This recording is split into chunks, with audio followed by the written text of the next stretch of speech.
Assalamualaikum warahmatullahi wabarakatuh. Selamat siang, salam sejahtera untuk kita semuanya. Pada siang hari ini kita bertemu lagi di program edukasi GK Invest Cabang Semarang. Di hari Kamis tanggal 28 April tahun 2022 bersama saya Rudi Oktrianto dari RND GK Invest Cabang Semarang. Nah, untuk kesempatan siang kali ini kita akan membahas mengenai suatu materi ya. Jadi kalau biasanya kita live trade, tapi untuk hari Kamis ini kita membahas mengenai materi yaitu psikologi trading versus technical trading. Jadi kedua faktor ini memang sangat diperlukan dan sangat dibutuhkan oleh seorang trader di dalam mencari peluang di tengah fluktuasi market instrumen trading yang ada di MetaTrader. Untuk hari ini hari Kamis tanggal 28 April 2022 dan sebelum kita menuju ke materi, kita akan lihat data ekonomi apa nih yang ada pada siang hari ini atau nanti sore hari sesi perdagangan Eropa ataupun di malam hari. Nah, untuk nanti malam jam sore hari ada pidato dari Gubernur Bank Sentral Inggris ya. Akan berpidato mulai jam 4 sore 16.00 waktu Indonesia bagian Barat. Kemudian jam 19.30 nanti ada PDB produk domestik bruto yang kuartal diperkirakan turun dari 6,9% ke 1,1%. Kemudian di saat yang bersamaan juga akan dirilis data ekonomi yang lainnya jam 19.30 waktu Indonesia bagian Barat. Klaim pengangguran awal diperkirakan turun dari 184.000 ke 180.000. Nah, nanti aktualnya nanti kita akan simak atau kita cek jam 19.30 apakah USD-nya akan kembali lagi menguat di tengah optimisme Bank Sentral Amerika yang akan meeting di minggu depan dan diperkirakan juga akan kembali menaikkan suku bunga, atau dini hari nanti USD-nya akan terkoreksi atau melemah.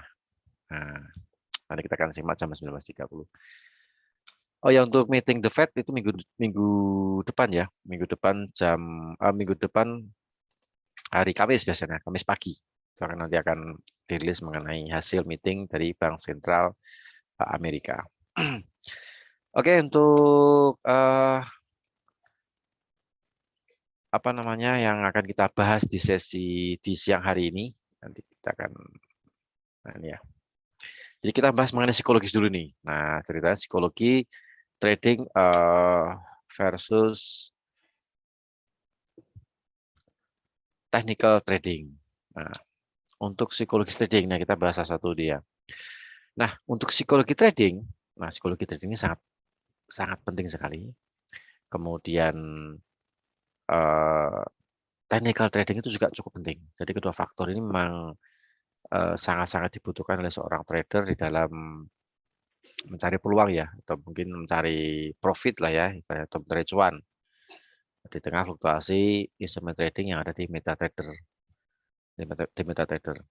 Nah, psikologis ini memang pengaruhnya lebih ke mental atau lebih ke perasaan ya, pemikiran. Nah, seperti itu. Nah, itu kan memang juga dibutuhkan untuk kapan kita untuk entry posisi, atau kita akan membuat trading plan, ataupun akan kita menggunakan jumlah lot berapa nih. Nah, seperti itu. Jadi selain itu pun juga suasana hati kita pun juga harus mood ya, maksudnya harus bagus ketika kita mau melakukan atau mau memulai transaksi. Jadi jangan sampai kalau misalnya kita psikologis kita lagi nggak enak, kemudian kita paksakan untuk transaksi, nah itu nanti hasilnya malah kurang bagus. Nah, seperti itu.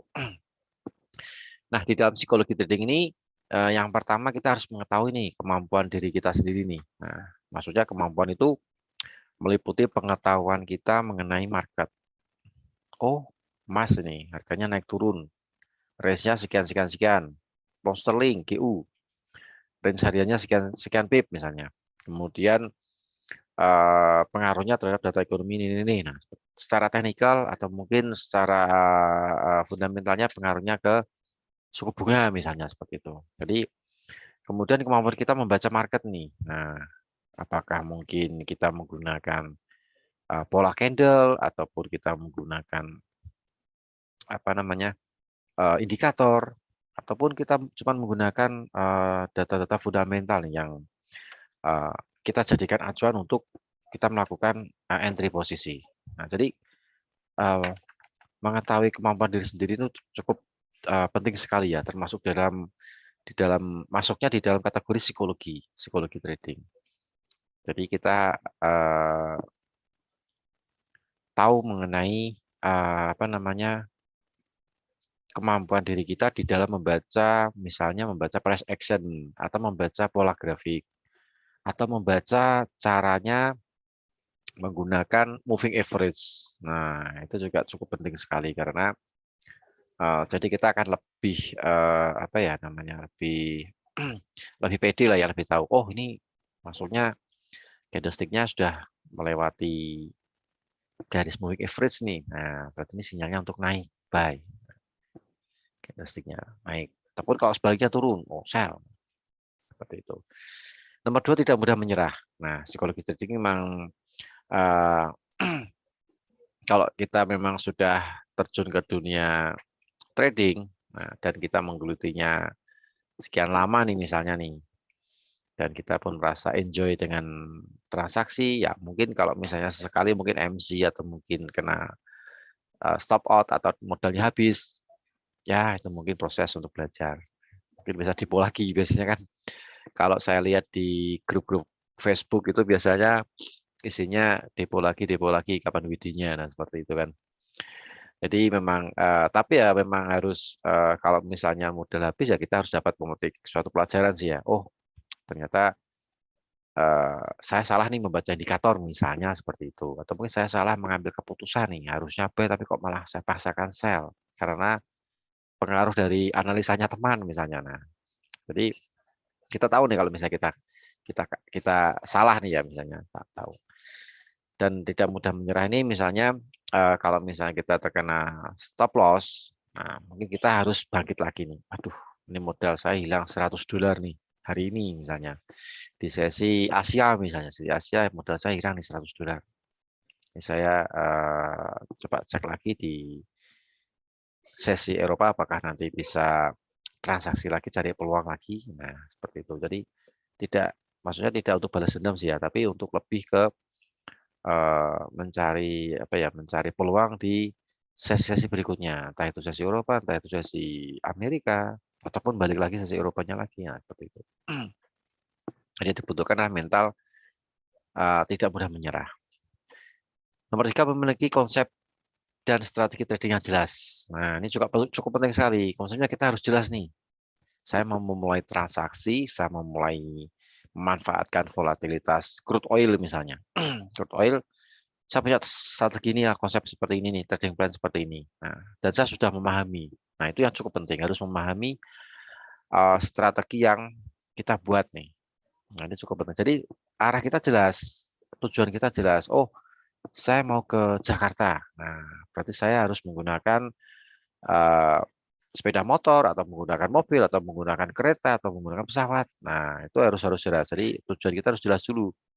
Kita mau kemana, kita menggunakan kendaraan apa, dan kendaraan itu juga kita harus tahu. Nah, itu yang namanya strategi tradingnya seperti itu. Nomor 4, cepat sadar ketika tahu posisinya salah arah. Nah, ini yang susah ini di sini nih. Susah sekali ini. Kita sadar harga emasnya lagi turun, tapi kok kenapa kita ambil buy? Nah, itu yang agak bingung di situ biasanya. Jadi kadang kita memaksakan kehendak supaya market ini bergerak sesuai dengan kehendak kita. Nah, itu nggak boleh. Jadi apa? Jadi kalau misalnya kita sudah tahu nih harga emas turun, saat ini lagi emas turun. Kenapa saya ngambil buy nih di 1.900 misalnya? Turun lagi 1.890, saya buy lagi. Sekarang turun jauh sampai di 1871 misalnya. Saya buy lagi. Kita sudah tahu kalau market memang lagi turun misalnya, lagi tren turun, tapi kita kadang melawan posisi. Nah, itu jadi kita harus sadar nih, oh ini ternyata marketnya lagi biris ataupun lagi bullish. Begitu kita salah, kita harus cut. Kalau kita menggunakan averaging, ya menggunakan averaging sih bisa sih ya. Kita buy, turun lagi, buy, turun lagi. Kalau modal kita besar, nggak masalah. Dan kalau ingin membuat jarak average pun juga harus lebih tertata lah ya, lebih tertata. Nah itu yang harus kita pahami. Jadi kalau misalnya memang kita sadar nih salah arah ya nggak apa-apa lah saya pakai teknik averaging. Dan risikonya modal pun harus ditambah, harus ditop up lebih besar lagi. Karena untuk menopang floating minus yang mungkin lebih banyak dari biasanya. Nah, buy di atas, buy lagi, turun lagi, buy lagi, turun lagi, buy lagi. Nah, harga kembali lagi di break even point di berapa? Nah, itu gampang menghitungnya. Jadi dibuat jarak yang sama ketika pakai teknik averaging. Nomor nomor 5, tetap menjaga mental. Nah, ini cukup penting sih. Tetap menjaga mental atau perasaan kita ketika kita moodnya lagi bagus. Nah, kita lihat analisa, kita lihat market. Oh, ini ada peluang nih, saya buy. Oh, saya sell. Itu bagus. Tapi kalau pas kita lagi agak enak, mungkin agak badan atau perasaannya lagi jengkel atau lagi marah karena suatu hal, kemudian kita lihat market, nah itu lebih baik dihindari. Karena nanti pasti hasilnya nggak bagus. Pasti nanti kita akan menyalahkan hal lain yang membuat kita jengkel atau membuat kita marah gitu kan. Nah, itu harus kita hindari. Jadi kalau mau memulai trading atau transaksi, mood kita harus bagus dulu. Mental kita harus bagus. Saya pun juga sama ketika saya membawakan live trading pun juga harus dibuat mentalnya juga harus bagus dulu nih, jangan sampai drop gitu kan ya. Kalau drop kan nanti kelihatan di kamera kan kelihatan seperti itu. Jadi entah itu sedang Anda lagi di depan kamera atau mungkin Anda lagi sedang transaksi di depan di depan laptop atau PC di MetaTrader, itu harus perasaan kita pun harus bagus dulu. Kita bikin perasaan bagus selama setengah jam, begitu setengah jam sudah oke, baru kita lihat detektor. Jadi itu cukup penting sekali karena akan berkaitan dengan pemikiran kita di dalam kapan kita entry, kapan kita mengatur stop loss-nya atau mengatur take profit-nya atau jumlah lot, ataupun nanti kalau misalnya salah arah kapan cut. Nah, itu juga cukup penting. Jadi jaga mental supaya atau perasaan ya, atau perasaan supaya bagus sebelum kita memulai transaksi atau kita memulai trading. Nah, itu cukup penting. Nomor 6, tetap disiplin dan jangan serakah. Nah, ini juga cukup penting sekali. Jadi kita benar-benar harus disiplin, kita harus benar-benar mematuhi trading rule yang sudah kita buat, dan yang berikutnya adalah jangan serakah. Nah, maksudnya jangan serakah itu seperti ini. Misalnya kita menggunakan teknik A nih. Ternyata teknik A ini setiap saya entry posisi, saya selalu menghasilkan misalnya $50 misalnya, kalau saya banyak-banyak kan $50. Terus begitu selama 10 kali $50 terus. Nah, begitu ke 11 kalinya biasanya akan timbul perasaan serakah. Ah, saya naikkan $60 misalnya. Nah, itu sudah mulai serakahnya timbul. Itu kurang bagus. Jadi kalau misalnya konsisten di $50 misalnya, TP $50 ya udah $50. Karena perbandingan risk and reward-nya mungkin sudah dihitung 1:1 misalnya. Take profit $50, stop loss $50. Nah, itu harus kita pegang terus. Nah, jangan sekali dinaikkan. Kalau sekali dinaikkan nanti akan bubar, ya kan selesai semuanya. Nah, itu. Karena sudah ada tracknya, sudah kita uji, sudah kita coba. Ini cocoknya $50 nih TP-nya nih. Begitu real akun, dapat $50 terus selama 10 kali. Nah, PD ini kan. Nah, ke 11 kalinya dinaikkan $60. Nah, meskipun dinaikkan $10, tapi cukup berisiko juga.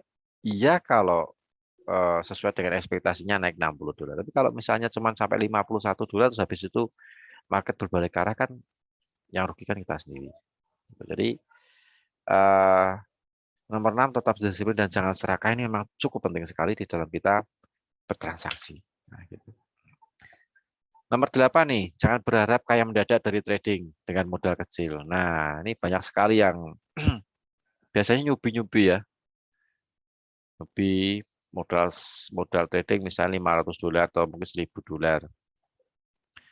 Gimana caranya dalam 1 bulan bisa jadi 100, bisa gimana caranya dalam 1 bulan bisa menjadi 10.000 misalnya, 10.000 US dollar. Nah, kayak main sulap gitu kan ya, simsalabim langsung dapat. Dan bisa seperti itu. Jadi trading ini memang transaksi ini memang butuh apa ya? Butuh perencanaan, butuh jam terbang juga. Kalau misalnya Anda apa namanya memang menyukai dunia pertradingan seperti ini, Anda harus menyukai dulu. Kalau sudah menyukai nanti kan enak kalau Anda belajar. Dan itu tadi, kalau kita menggunakan modal kecil ya jangan berharap untuk kaya mendadak. Nggak bisa kita seperti itu. Jadi harus melalui tahap-tahapan lah ya. Tahapan. Ya meskipun nanti sekali dua kali pasti modalnya habis itu biasa terjadi di dunia trading itu biasa. Duh modal modal $1.000 habis nih dalam waktu 2 minggu misalnya. Karena baru newbie ya itu memang nanti akan timbul perasaan untuk belajar. Kalau sudah hilang uangnya pasti, oh duh, saya salah nih. Harusnya saya buy tapi saya ngambilnya sell. Oh iya ini betul nih harusnya saya buy, nggak bisa sell. Nah, pasti akan belajar dari suatu kesalahan, belajar dari suatu apa ya, belajar dari suatu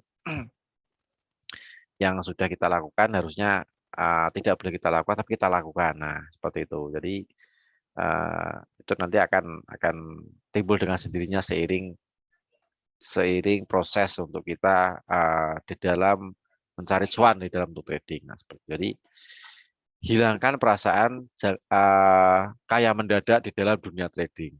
Nah, seperti itu. Jadi harus melalui tahapan-tahapan. Kemudian yang dilakukan untuk tetap menjaga psikologi ketika kita trading. Nah, ini cukup penting sekali. Kita harus menjaga. Selain sebelum kita memulai transaksi pun juga kita harus menjaga mood kita atau perasaan kita supaya enak nih untuk kita gunakan untuk transaksi nih. Nah, maksudnya tidak sedang kondisi capek, tidak sedang kondisi marah, atau tidak sedang kondisi lagi bete. Nah, itu berarti harus benar-benar kondisinya lagi bagus. Supaya apa? Supaya nanti semangat untuk kita melihat entry posisi dan pemikiran kita lebih logis, lebih jernih maksudnya. Pemikiran lebih jernih di dalam kita memahami pergerakan suatu market dan untuk entry posisinya pun juga enak. Nah, itu penting sekali. Yang pertama jangan terlalu banyak open posisi ini. Nah, ini kalau misalnya modalnya mungkin nggak banyak, ya mungkin open posisi 1 cukup lah ya. Oh, ini ada peluang di emas nih, ya udah kita open posisi emas. Oh, ada peluang di USD JPY misalnya. Ya udah kita transaksi di USD Japanese Yen. Jangan terlalu banyak. Yang kedua, tidak menggunakan lot besar dalam satu instrumen. Nah, maksudnya menggunakan lot besar itu ya seperti tadi, pengennya segera kaya mendadak, pengen menyulap $1.000 jadi 10.000 US dollar dalam tempo beberapa minggu. Nah, itu kalau misalnya pas arah marketnya sesuai dengan open posisi nggak masalah, pasti profit. Tapi kalau arah market berlawanan dengan open posisi, nah itu yang repot. Itu. Jadi uh, untuk menjaganya memang lotnya memang kalau lotnya besar memang perasaannya memang was-was biasanya kan ya. Nah, kalau lotnya mungkin kita nyaman dengan 0,1 atau 0,2 ya udah itu tutup sekarang. Jadi supaya ritme psikologi kita tetap terjaga ketika kita transaksi. Kemudian jangan terlalu sering mengganti strategi trading. Pahami dulu dengan menggunakan demo akun. Nah, ini juga cukup penting sekali.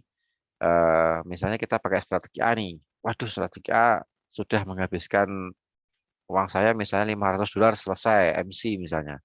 Ganti strategi B juga sama $500 habis. Strategi C. Nah, itu. Jadi kalau kita terlalu sering mengganti-ganti strategi pun juga kurang bagus juga. Atau mungkin kalau misalnya kita memang belum menemukan formula yang cocok, itu sih nggak masalah. Kita coba dulu di demo akun. Jangan langsung ke real akun. Nanti kalau ke real akun nanti resikonya Anda akan kehilangan uang atau loss itu tadi. Nah, itu jadi paling nggak kita harus coba tuh di demo akun. Kalau demo akun habis kan nggak masalah nih, kita bisa bikin demo akun lagi. Nah, seperti itu. Sampai kita menemukan suatu strategi yang sudah kita dirasa kita oke, kita pahami luar dalam, kelebihan kekurangan kita pahami. Nah, habis itu kita baru gunakan real akun. Seperti itu.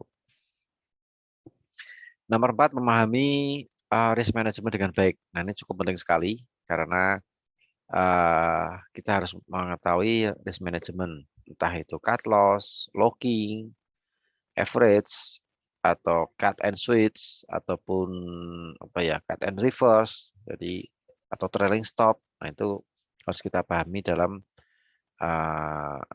dunia trading atau di dalam risk management. Manajemen risiko itu harus kita pahami karena apa? Digunakan untuk meminimalkan kerugian. Nah, kalau kerugiannya kecil kan modal yang hilang kan juga kecil. Jadi memahami risk management cukup penting sekali. Kalau misalnya mungkin kita 3 kali kena stop loss, karena kita sudah memahami risk management, ya udah mungkin psikologi kita masih tetap terjaga. Duh, 3 kali kena stop loss nih. Mungkin istirahat dulu, besok baru digunakan untuk transaksi lagi. Kalau moodnya atau psikologinya sudah paham atau ya sudah enak untuk digunakan untuk transaksi. Nomor 5, meningkatkan jam terbang trading meskipun menggunakan demo akun. Nah, ini juga cukup penting sekali. Jadi kalau kita misalnya kita menemukan suatu indikator nih yang mungkin kita belum tahu, tapi kita baca cara penggunaannya gampang misalnya, atau mungkin mudah untuk kita praktekkan. Ya sudah, kita gunakan di demo akun. Kalau misalnya mungkin hasilnya bagus, ya udah mungkin kita bisa langsung gunakan real akun. Jadi untuk meningkatkan jam terbang, nah kita harus butuh sering melakukan demo akun ya. Anggap aja demo akun ini real akun. Jadi jangan pernah menganggap demo akun ini cuman ya gitulah, habis nanti ya buat lagi akun lagi.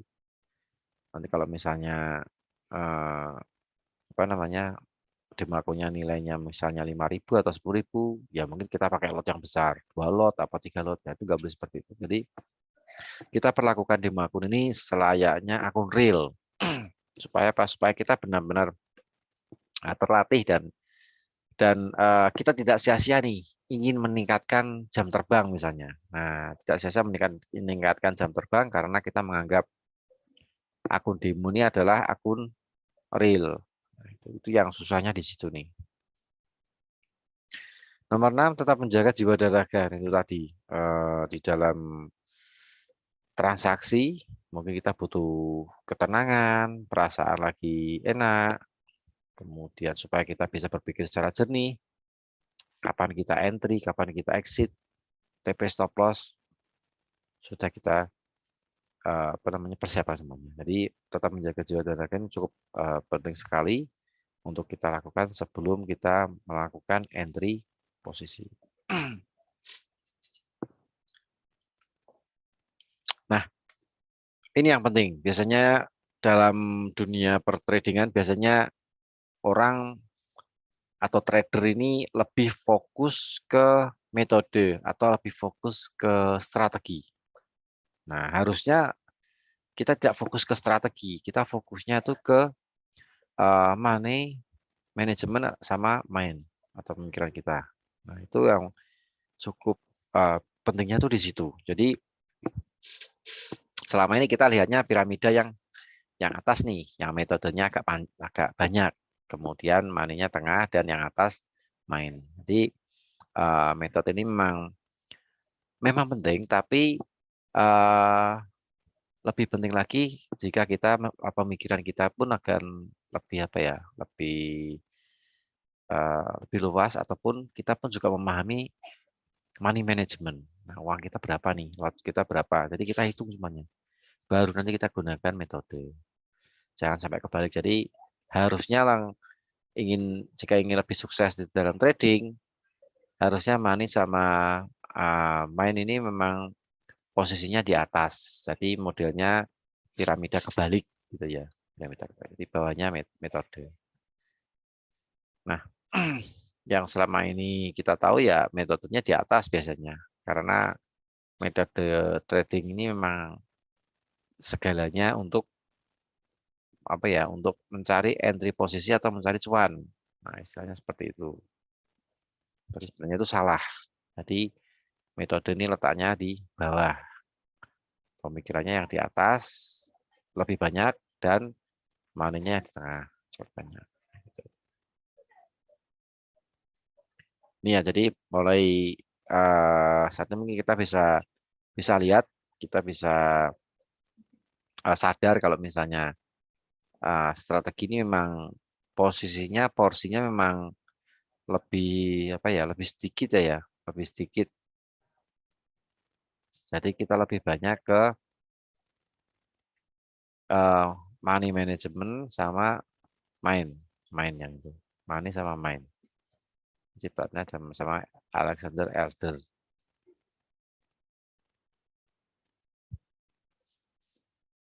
Gitu ya. Jadi mulai sekarang memang kita sedikit-sedikit beralih ke main kita seperti apa nih.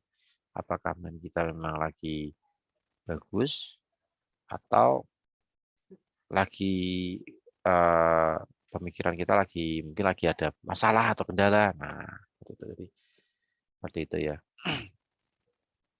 Metode memang penting, tapi metode ini atau strategi ini memang ya cukup penting juga, tapi porsinya mungkin lebih sedikit. Lebih baik kita perbaiki mood kita atau perasaan kita sebelum kita transaksi dan selama kita punya open posisi. Gitu. Nah, itu untuk mengenai psikologis. Nah, sekarang kita beralih ke technical trading. Nah, kalau technical trading ini sih, saya rasa teman-teman trader pun juga sudah paham lah ya, sudah paham masing-masing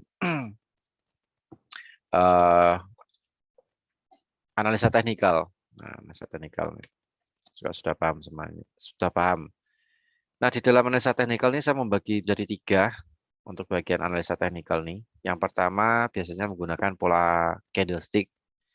Jadi candlestick itu contoh misalnya hammer, kemudian ada doji, ada gravestone doji, kemudian ada morning star, ada evening star, kemudian ada inverted hammer, kemudian ada apa namanya?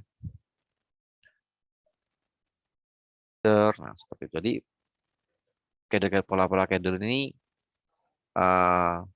kalau Anda menggunakan candlestick untuk mencari titik entry ataupun exit, ya mungkin Anda harus mendalaminya lebih detail misalnya, lebih detail dan nanti Anda akan mengerti, oh entry-nya di sini nih, oh exit-nya seperti ini. Nah, itu untuk pola candlestick. Yang kedua pola grafik atau pattern. Nah, ini juga head and shoulder atau mungkin double top, double bottom, triangle, rectangle, kemudian rising wedge, kemudian descending dan masih banyak lagi.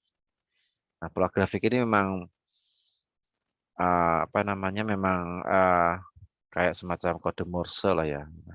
Kode Morse. Sama kayak candlestick, jadi kayak semacam kode Morse yang digunakan untuk trader untuk mencari peluang entah itu market sedang trend atau market sedang reversal. Itu. Kemudian analisa teknikal yang berikutnya menggunakan indikator. Nah, ini saya rasa kalau kita newbie biasanya kita menggunakan bantuan indikator nih, karena kita mungkin untuk belajar candlestick agak susah, untuk belajar pattern atau pola grafik ini juga agak susah. Yang gampang adalah kita melihat indikator. Nah, soalnya penggunaannya gampang. Contoh moving average misalnya. Kita pakai satu moving average. Jadi moving average itu kalau misalnya candlestick melewati moving average datangnya dari bawah menuju ke atas. Oh, ini berarti arahnya naik nih, buy. Begitu sebaliknya, jika candlestick turun melewati apa namanya di harga terendah misalnya, oh ini berarti trennya tren turun nih, karena sudah melewati garis moving average misalnya. Garis apa? Batang-batang di dalam candlestick, garis moving average melewati batang-batang candlestick. Nah, itu biasanya kita gunakan ketika kita mengenal dunia trading misalnya. Nah, RSI juga sama, parabolik yang titik-titiknya di atas berarti trennya turun, kalau titiknya di bawah berarti trennya naik. RSI, CCI, dan masih banyak lagi indikator yang bisa kita gunakan untuk membantu kita melihat trennya ini sudah habis atau trennya ini masih ada nih. Nah, seperti itu. Nah, kemudian di dalam technical trading ini memang ada beberapa hal yang perlu kita perhatikan.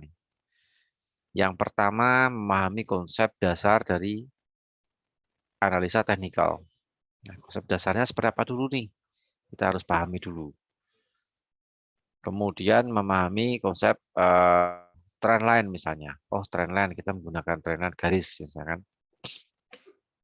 Ini lagi naik melewati harga tertinggi mingguan yang sudah terjadi beberapa minggu yang lalu atau breakout lah ya. Breakout. Nah, breakout ini memang biasanya market kembali meneruskan tren atau dia akan berubah tren. Dan memahami support sama resisten. Jadi support sama resisten ini memang cukup penting kita di dalam transaksi untuk melihat batas bawah, batas atas. Market berhenti di level berapa nih?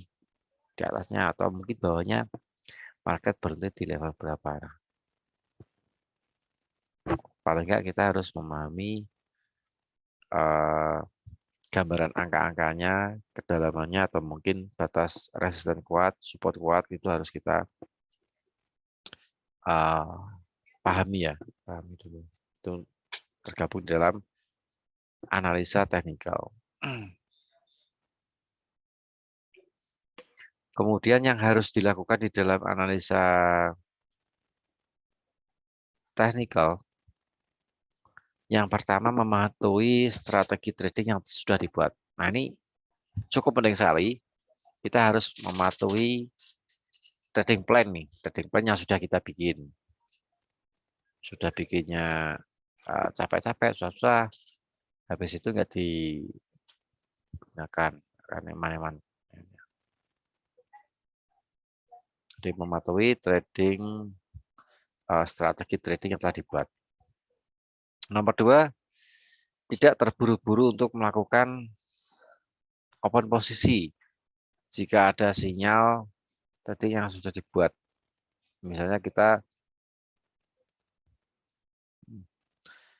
Misalnya kita menggunakan parabolik misalnya. Oh, saya menggunakan indikator parabolik. Nah,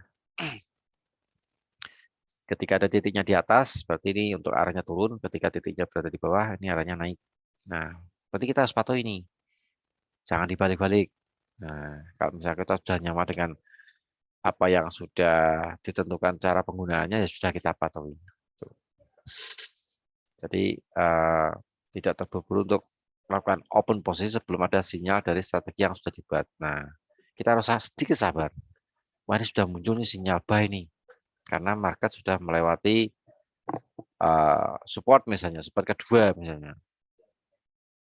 Tunggu sejenak, terjadi pergantian candle, baru kita entry posisi. Nah, gitu. Setelah entry posisi, kalau marketnya naik, nah itu berarti kita dapat cuan atau profit. Kalau marketnya turun, berbalik arah, nah kita harus kembali lagi menggunakan risk management yang ada di nomor 3. Jadi memahami risk management. Apakah buy-nya tadi mau di cut loss atau buy-nya tadi mau di logging, buy and sell, ataupun di cut and switch. Nah, di cut buy-nya kemudian switch sell. Nah, seperti itu. Atau mau di averaging. Jadi memahami risk management juga cukup penting sekali untuk mengambil tindakan atau mengambil sikap ketika open posisi kita mengalami minus ya, atau mengalami loss. Open posisi loss. Jadi kita harus memahami risk management ini dengan baik dan kita bisa menggunakannya. Nomor 4, tidak terlalu sering mengganti strategi trading atau tidak merubah strategi trading ya sama ya. Jadi tidak terlalu sering untuk mengganti strategi trading.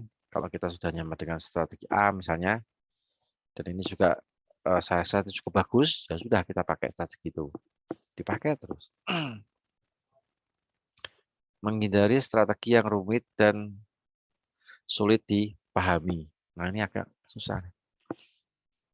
Ini teman saya dapat suatu strategi ketika saya belajar, ketika saya mencoba untuk mengerti, tapi ternyata susah. Nah, ternyata susah nih, strateginya bagus tapi susah. Kalau sudah susah seperti itu ya kita harus merelakannya sih ya. Maksudnya biar teman saya aja yang menggunakan strategi ini. Saya nggak usah menggunakan strategi ini. Karena resikonya memang cukup resikonya cukup besar sekali, dan kalaupun entry, exit-nya ini juga susah dipahami nih, mau exit di mana nih. Nah, close-nya di mana nih. Nah, itu lebih baik kita hindari. Jadi menghindari strategi yang rumit dan sulit atau susah untuk dipahami. Itu ya. Jadi analisa teknikal memang cukup penting bagi trading. Dasar-dasar analisa teknikal pun juga harus kita pahami. Jika Anda menguasai suatu strategi, misalnya Anda menggunakan price action misalnya, nah itu harus Anda pahami luar dalam. Karena kalau kita sudah tertarik kepada suatu strategi, itu untuk cara memahami atau cara kita untuk belajarnya pun juga semangat biasanya. Karena kita merasa strategi ini bagus. Oh, ini bagus nih. Jadi kita bisa sebelumnya mencoba dulu di demo akun. Kalau sudah oke, baru kita beralih ke real akun. Nah, jadi kesimpulannya, psikologi dan teknikal, psikologi trading dan teknikal di dalam trading itu sama-sama dibutuhkan. Cuman yang tadi disampaikan ada 3M, Alexander Elder, ada metode, money, sama mind. Jadi yang perlu kita simak di sini adalah mainnya harus lebih besar daripada metodenya atau strateginya. Karena perasaan atau feeling kita terhadap main ini memang harus benar-benar fokus ya, fokus dan lagi enak nih. Supaya apa? Supaya hasilnya trading juga kalau positif juga enak. Nah, gitu. Kalau minus ya kurang begitu bagus lah ya untuk hasilnya. Jadi psikologi trading sama technical trading memang sama-sama dibutuhkan di dalam dunia trading, dan memang untuk harus bisa keduanya ini berjalan bersamaan seiring jalan. Jadi kalau technical trading tanpa psikologi trading pun juga hasilnya transaksi pun juga kurang maksimal. Begitupun sebaliknya, psikologi trading tanpa teknik trading pun hasilnya juga kurang maksimal, kurang kurang maksimal. Mungkin cuma profit $1, profit $2, itu kurang maksimal nih. Harusnya dapat $30, $40, tapi cuma dapat $1, $2. Nah, jadi perlu juga kita kedua hal ini, psikologi trading sama technical trading memang harus benar-benar bisa kita punyai ketika kita melakukan entry posisi ataupun selama kita punya open posisi. Yang susah itu biasanya kita punya logging, kejebak logging nih misalnya, yang susah nih. Kejebak logging dan sudah beberapa hari ini kita membuka posisi logging itu bingung. Nah, ini yang perlu kita kita apa ya? Kalau misalnya agak susah itu ya mood kita atau main kita memang harus bagus dulu nih, harus bagus dulu. Kemudian kalau misalnya perasaan lagi enak, kita buka loggingannya, kita lihat posisi logging, kemudian kita lihat analisa. Kalau sudah cocok ada harganya, baru dibuka posisi loggingnya. Karena kita nggak boleh sembarangan, karena posisi logging ini sudah beberapa hari, sudah beberapa sehari diinapkan maksudnya. Diinapkan dan inginnya kita posisi logging ini harus segera diselesaikan. Maksud selesaikan itu dibuka, dibongkar supaya equity-nya sedikit demi sedikit kembali lagi naik. Ya, seperti itu. Tapi kalau tidak ditopang dengan psikologi dan analisa teknikal yang bagus, itu pun juga nanti hasilnya kurang maksimal, malah berantakan semuanya. Gitu. Jadi bagi Anda yang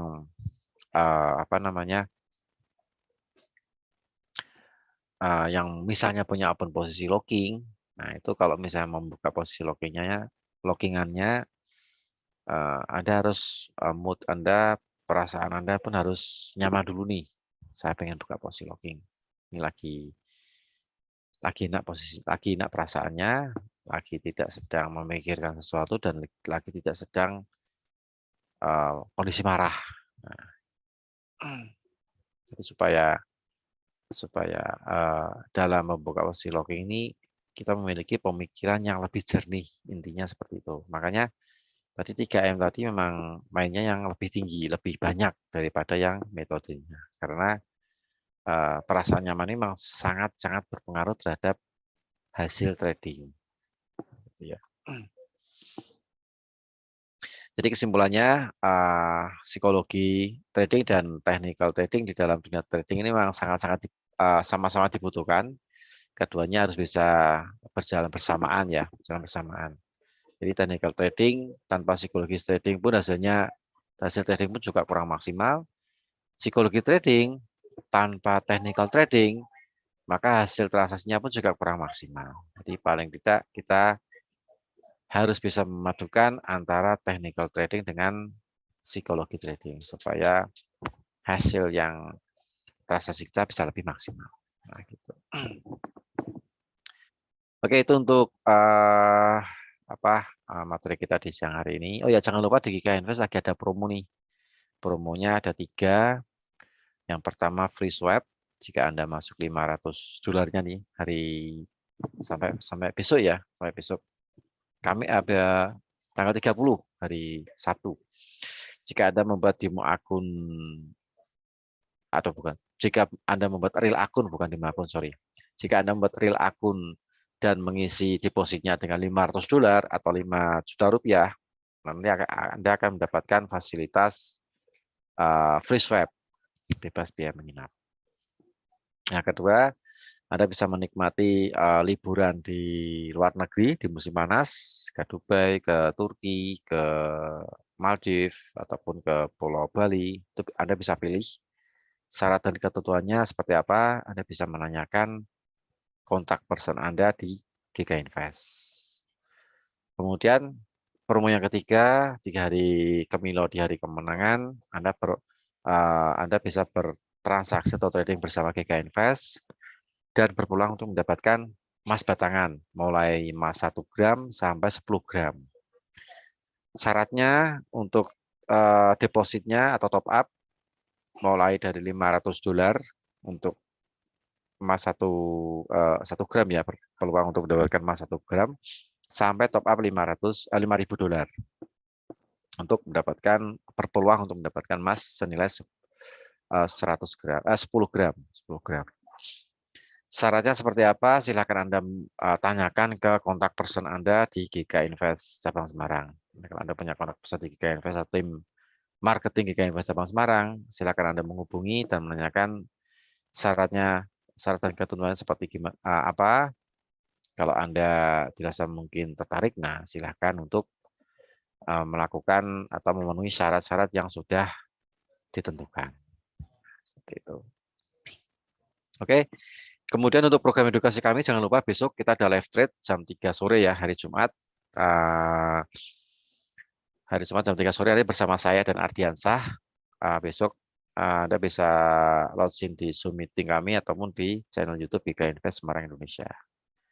Oke, saya rasa cukup untuk kita membahas mengenai psikologi trading dan versus technical trading di siang hari ini. Mudah-mudahan bermanfaat dan mendapatkan pencerahan dari apa yang tadi saya sampaikan. Apa namanya? Apabila ada tutur kata yang kurang berkenan, saya mohon maaf. Ketemu lagi kita besok di live trading bersama saya dan Ardiansah jam 3 sore. Oke.